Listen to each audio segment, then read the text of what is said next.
La révolution industrielle est une période de profonde transformation.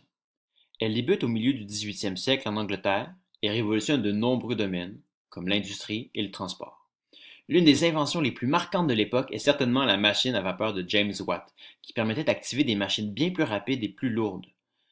En 1769, il crée une machine à vapeur plus performante et plus stable que celle qui existait précédemment. Mais comment fonctionnait-elle? Voici un schéma de la machine de Watt. L'idée de la machine à vapeur est de créer un mouvement continu de va-et-vient par la seule force de la vapeur. Pour ce faire, on fait chauffer de l'eau afin de la rendre gazeuse. Cette vapeur est ensuite dirigée vers un réservoir qui est muni de deux sorties. Toutefois, le tiroir de distribution ne laisse passer la vapeur que dans une seule sortie à la fois. La vapeur va ensuite remplir un réservoir muni d'un piston. Sous la pression de la vapeur, le piston s'active. Il est relié à une courroie qui va produire le mouvement désiré, que ce soit pour faire tourner une roue de train ou rouler une bobine de fil. Le mouvement est donc créé.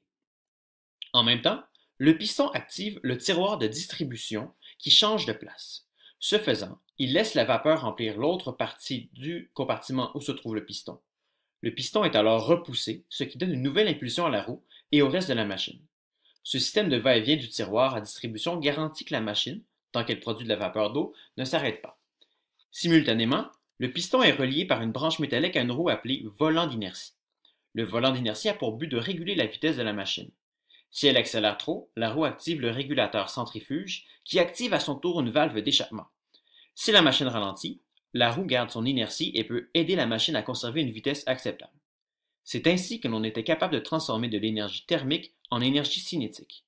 Voyons voir ce que ça donne. Avec peu de vapeur, avec beaucoup de vapeur.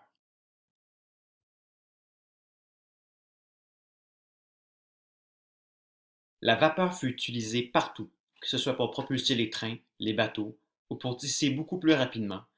Elle permit de nombreuses avancées technologiques et le démarrage de la révolution industrielle.